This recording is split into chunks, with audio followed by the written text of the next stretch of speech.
जय श्री राम साथियों। आपने देखा कि लोकतांत्रिक देश में ममता बनर्जी किस प्रकार इस्तीफा देने के लिए मना कर रही है। ये वही ममता बनर्जी है जो रोहिंग्या और जिहादी मुसलमानों को वहां पालती थी और मिनी बांग्लादेश बनाने की पूरी तैयारी थी, पर भारतीय जनता पार्टी वहां जीती तो इनको बर्दाश्त नहीं हो रहा। आप सोचिए, लोकतांत्रिक देश है ये भारत, संविधान रचेता डॉक्टर भीमराव अम्बेडकर जी ने संविधान बनाया, उस संविधान के को नहीं मान रही ममता बनर्जी, कह रही है मैं इस्तीफा नहीं दूंगी। आप सोचिए, आप सोचिए, स्टालिन जो तमिलनाडु का मुख्यमंत्री है उन्होंने तुरंत इस्तीफा दे दिया, पर माननीय पूर्व मुख्यमंत्री, अब पूर्व मुख्यमंत्री बोलेंगे इनको, ममता बनर्जी को, ये इस्तीफा नहीं दे रही। आप सोचिए मित्रों, जो महिला इस्तीफा देने के लिए इतना नौटंकी कर रही है, आप सोचिए दोबारा अगर सत्ता में आती तो क्या बांग्लादेश की राह में बंगाल नहीं चलता।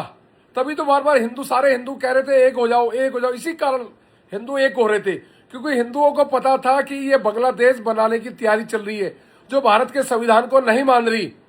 और तो और कल शुभेंद्र अधिकारी जी के निजी सचिव को गोली मार दी गई और इसमें पूरा हाथ टीएमसी का होगा। अभी जब जांच होगी तो टीएमसी का हाथ निकलेगा। इन लोगों को पच नहीं रहा, भारतीय जनता पार्टी की सरकार नहीं पच रही इनको।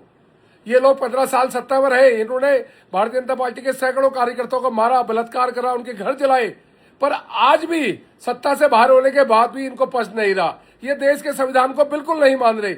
आप सोचिए कि बांग्लादेश बन जाता अगर भारतीय जनता पार्टी की सरकार वहां नहीं आती। जिस तरह के कानून को नहीं मानती, संविधान को नहीं मानती ममता बनर्जी, सब पूरी दुनिया देख रही है और भारतीय जनता पार्टी की सरकार वहां बन गई है। ममता जी, अब आपकी खैर नहीं, आपके अभिषेक बनर्जी की खैर नहीं।